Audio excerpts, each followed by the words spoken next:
Hi, I'm Sarah Mitchell, and 6 months ago, I was just another face in the crowd at Henderson & Associates, a mid-sized financial consulting firm in downtown Chicago. If someone had told me then that I'd be sitting in the CFO's office today, reviewing quarterly reports and strategic budget projections, I would have laughed. Actually, someone did laugh when I offered to help with budgets back then. My direct supervisor, Linda Martinez, but I'm getting ahead of myself. Let me start from the beginning. I'm 28 years old, and I've been working as a junior analyst at Henderson & Associates for 3 years. It's one of those glass and steel buildings that reach toward the Chicago skyline, where everyone wears press suits and carries leather briefcases. The kind of place where your worth is measured by your proximity to the corner offices and how many people report to you. My cubicle was on the 14th floor, in what we called the pit, a sea of gray partitions where junior employees like me spent our days entering data, formatting reports, and dreaming of something bigger. The fluorescent lights hummed constantly, and the air conditioning was always set too cold, making me keep a cardigan draped over my chair year-round. I have a bachelor's degree in business administration from Northwestern, with a minor in accounting. Nothing fancy, but I graduated summa cum laude and thought that meant something. Turns out, in the corporate world, your GPA matters less than your ability to navigate office politics and make the right impressions, something I was apparently terrible at. My days were predictable.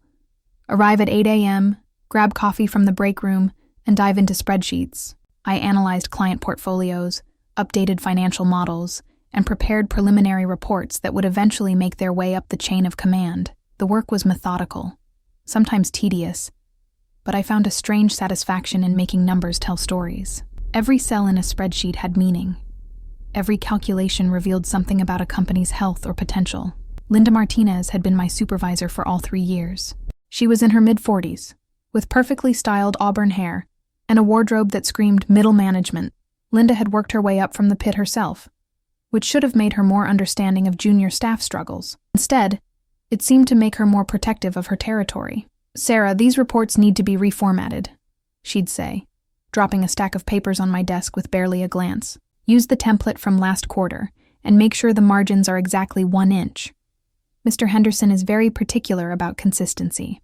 I'd nod and smile, even though I knew the template she was referring to was outdated and made the data harder to read. I'd learned that suggesting improvements wasn't welcomed. Initiative was encouraged in theory, but discouraged in practice when it came from someone at my level. The turning point came on a rainy Tuesday in March. I remember because the weather matched my mood perfectly. Gray, dreary, and seemingly endless. The quarterly budget meeting was scheduled for Friday, and Linda had been stressed for weeks. She'd been staying late every night, her usually perfect hair showing signs of distress, and she'd been even more short-tempered than usual. I was at my desk, reviewing some client accounts, when I overheard her on a phone call with someone from the budget department. Her voice was strained, almost desperate. "I know the numbers aren't adding up, but I don't understand where the discrepancy is coming from," she was saying. "The client projections should align with our quarterly targets, but there's a $2.3 million gap somewhere." I looked up from my screen. My curiosity piqued. Budget reconciliation was something I'd studied extensively in college, and I'd actually developed some personal methods for tracking discrepancies during my time here. I'd noticed patterns in how certain clients' numbers were reported that seemed inconsistent. After she hung up, I took a deep breath and walked over to her desk. Linda was staring at her computer screen, her fingers pressed against her temples. "Linda?" I said softly. I couldn't help but overhear. "I might be able to help with the budget discrepancy." She looked up at me with tired eyes that quickly shifted to something like annoyance. "Sarah, this is way above your pay grade.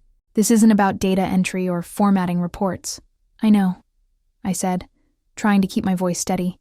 "But I've been tracking some inconsistencies in how we categorize certain client revenues. I think I might have spotted some patterns that could explain the gap." Linda's expression changed from annoyance to something I couldn't quite read. Then she laughed. Not a happy laugh, but a sharp, dismissive sound that made my cheeks burn. "Sarah, honey," she said, her voice dripping with condescension. "I appreciate your enthusiasm, but budget reconciliation requires years of experience and a deep understanding of our financial systems. You're a junior analyst. Your job is to input data, not to solve complex financial puzzles." The word stung, but what hurt more was the way she said it. like I was a child who'd offered to help with grown-up problems. I felt the familiar heat of embarrassment creeping up my neck. "I understand," I said quietly. "I just thought—" "That's the problem," Linda interrupted. "You're thinking outside your scope. Focus on your assigned tasks and let the experienced professionals handle the big picture." I returned to my desk, my face burning with humiliation. Around me, the usual office sounds continued.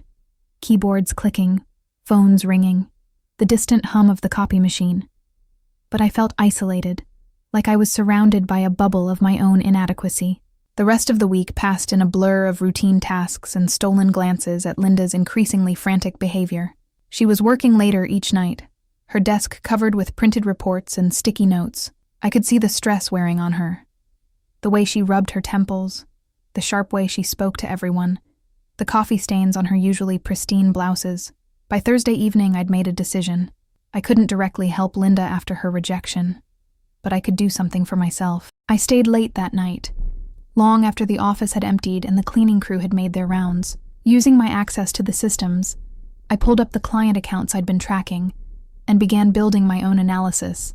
I'd always been good with numbers, but that night, I felt like I was truly seeing them for the first time. The patterns I'd noticed weren't random. They were systematic misclassifications that had been compounding over months. Client revenues were being split across different categories in ways that made individual accounts look smaller, while creating artificial inflation in our overall projections. By 2 a.m., I had identified not just the $2.3 million discrepancy Linda was struggling with, but another $1.8 million in related issues that hadn't been caught yet. More importantly, I had a clear plan for how to fix it and prevent it from happening again. I printed my analysis, put it in a folder, and left it on my desk. Then I went home to my small apartment in Lincoln Park, fell into bed, and slept better than I had in months. The next morning, I arrived at the office early, my heart pounding with nervous energy. The budget meeting was scheduled for 10 a.m., and I could already see Linda in the conference room, looking pale and defeated as she shuffled through her papers. I sat at my desk, staring at the folder containing my analysis. Part of me wanted to throw it away and pretend I'd never done the work. After all, Linda had made it clear that this wasn't my place. But another part of me, the part that had graduated summa cum laude, the part that found meaning in making numbers tell stories, couldn't let it go. At 9:45 a.m., I made another decision that would change everything. I picked up the folder and walked toward the conference room where Linda was making last-minute preparations for what she clearly expected to be a professional disaster. Standing outside the conference room, folder in hand, I felt like I was about to jump off a cliff. Through the glass walls, I could see Linda arranging papers with shaking hands. Her usually perfect composure was cracking, and for a moment, I almost felt sorry for her. Almost. I knocked softly on the door.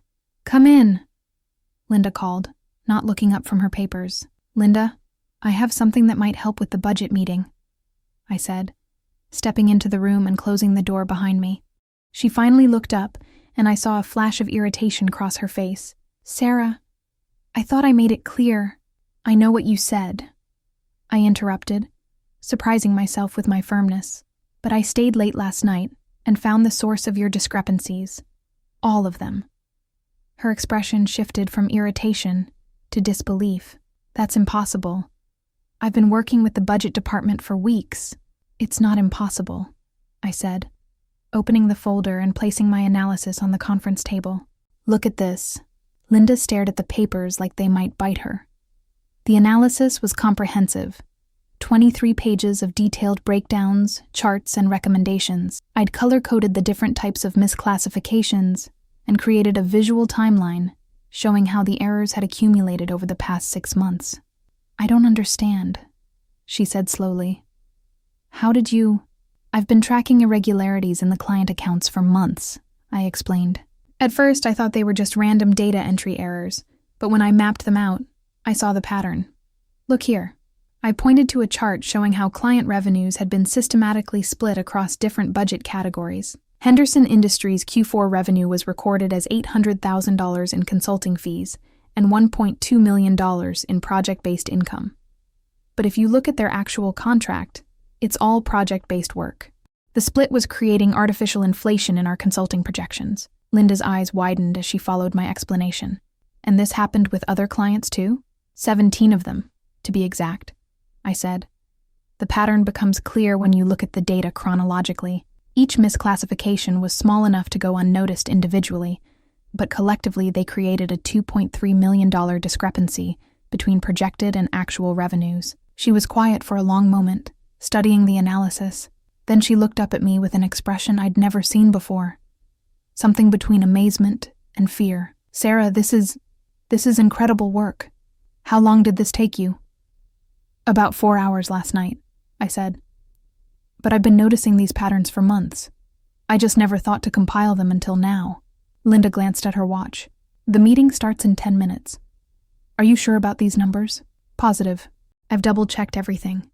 And I've also identified the process changes needed to prevent this from happening again." She was quiet again, and I could see her mind working. Finally, she said, "Sarah, I need to ask you something, and I want you to be completely honest with me." I nodded. "Why are you showing me this? After what I said earlier this week, you could have just let me fail. You could have gone directly to Mr. Henderson or the CFO. Why give this to me?" The question caught me off guard. I'd been so focused on the technical aspects of the problem that I hadn't really examined my own motivations. I don't know. I guess I just wanted to help solve the problem. That's it? No ulterior motive? No desire to make me look bad? "Linda," I said, meeting her eyes, "I'm not trying to make anyone look bad. I'm trying to make the company better. These errors are costing us money and could damage our client relationships if they're not addressed." She studied my face for a moment, then made a decision that surprised us both. "Come with me to the meeting," she said. "What? You're presenting this analysis. You found the problems. You developed the solutions. You should be the one to present them." My heart started racing. "I can't.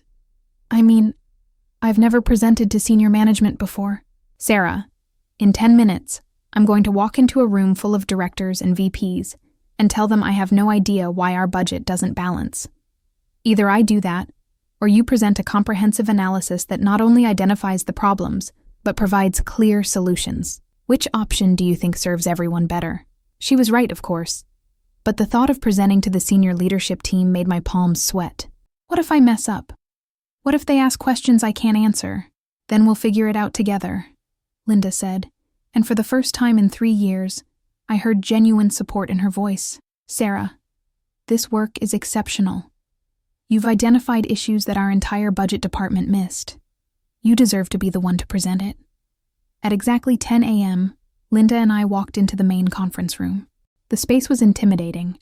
A long mahogany table surrounded by leather chairs, floor-to-ceiling windows overlooking the Chicago River, and enough expensive artwork to furnish a small gallery. Around the table sat the company's senior leadership, Mr.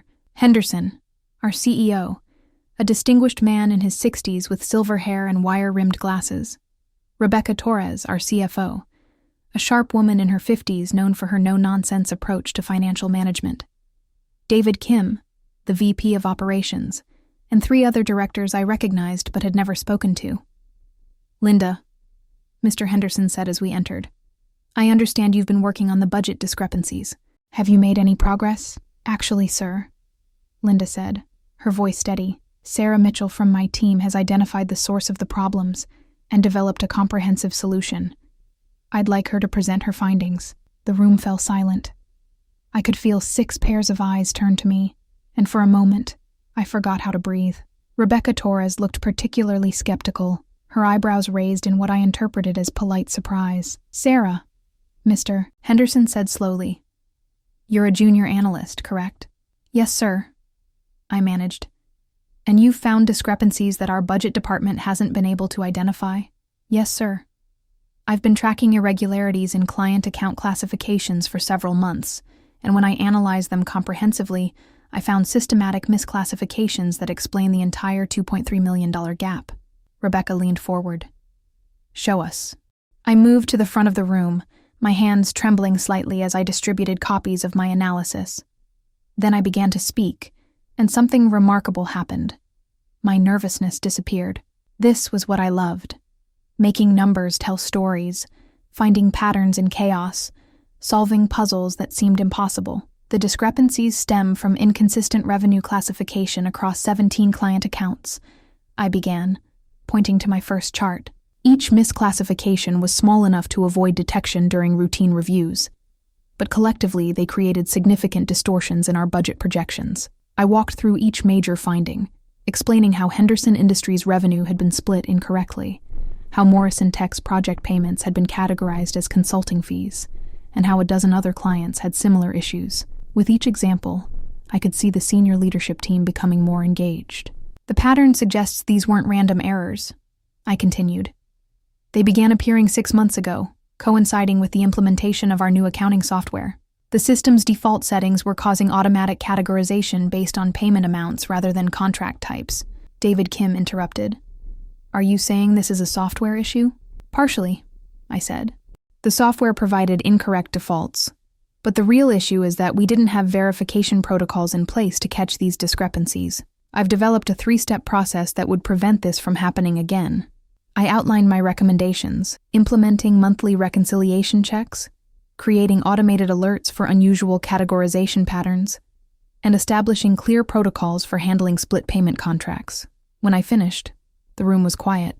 Then Rebecca Torres spoke. Sarah, this is the most thorough analysis I've seen of these issues. How long did this take you? About 4 hours to compile everything, but I've been noticing these patterns for months during my regular account reviews. And you've been tracking this on your own initiative? Yes, ma'am.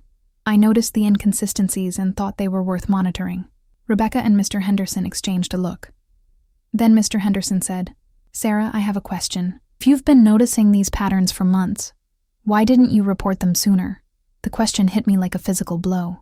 I glanced at Linda, who was looking down at her hands. I tried to bring it up, I said carefully. But I was told it was outside my scope, and that I should focus on my assigned tasks. Another moment of silence. Then Rebecca said, Linda, is that accurate? Linda's face was red. Yes. Sarah offered to help with the budget issues earlier this week, and I dismissed her concerns. I thought they were above her level of expertise. Above her level of expertise, Rebecca's voice was sharp. Linda, Sarah just solved a problem that's been plaguing us for months. A problem that you, the budget department, and 3 external consultants haven't been able to crack. I realize that now, Linda said quietly. Mr. Henderson leaned back in his chair. Sarah, you mentioned you've been tracking these patterns for months. Do you have historical data? Yes, sir. I have detailed records going back 6 months, including trend analysis and projections for where we'd be if the errors continue uncorrected. And what would happen if we don't fix this? I took a deep breath.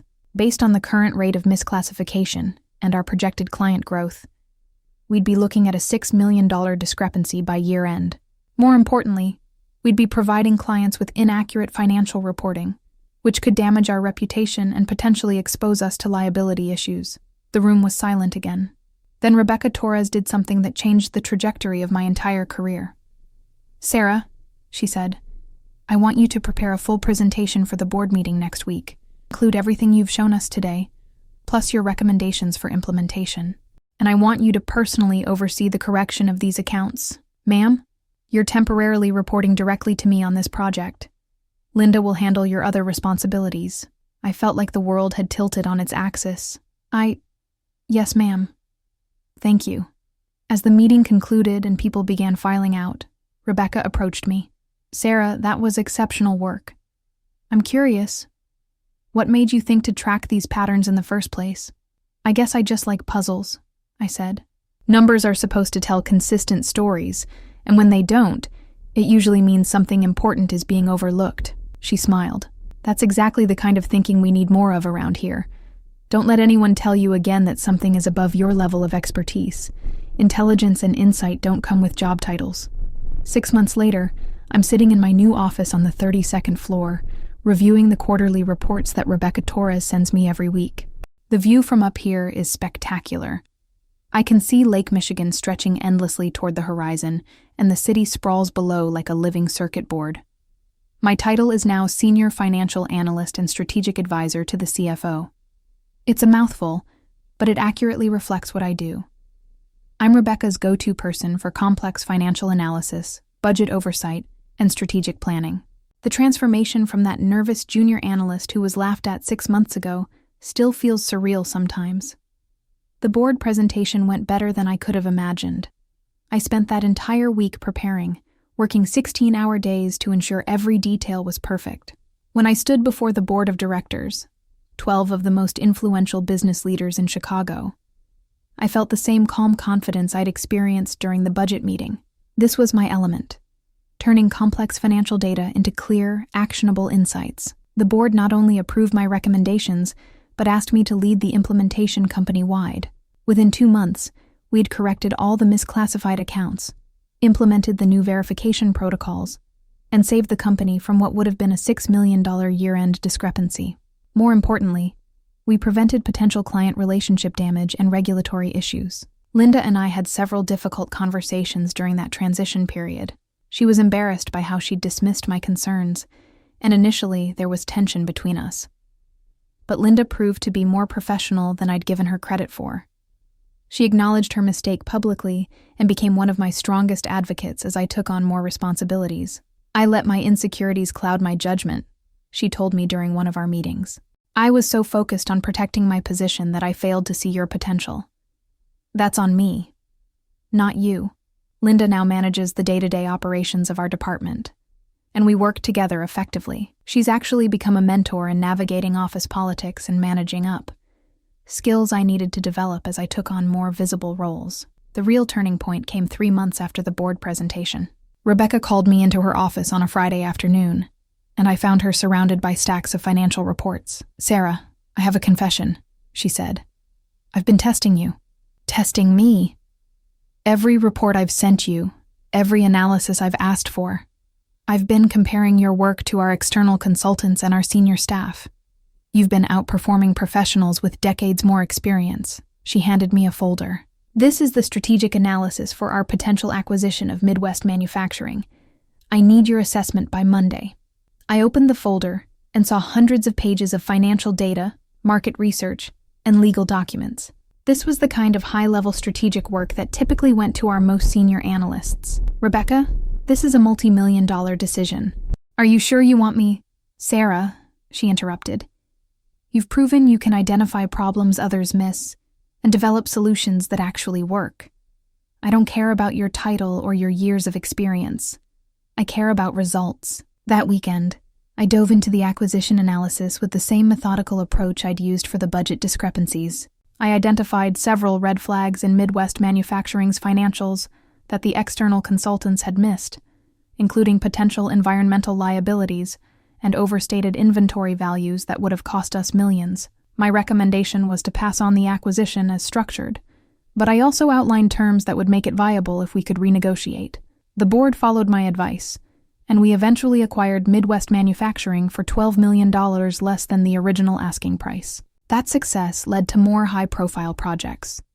I analyzed 3 more potential acquisitions, led a cost reduction initiative that saved the company $4 million annually, and developed a new financial forecasting model that increased our accuracy by 23%.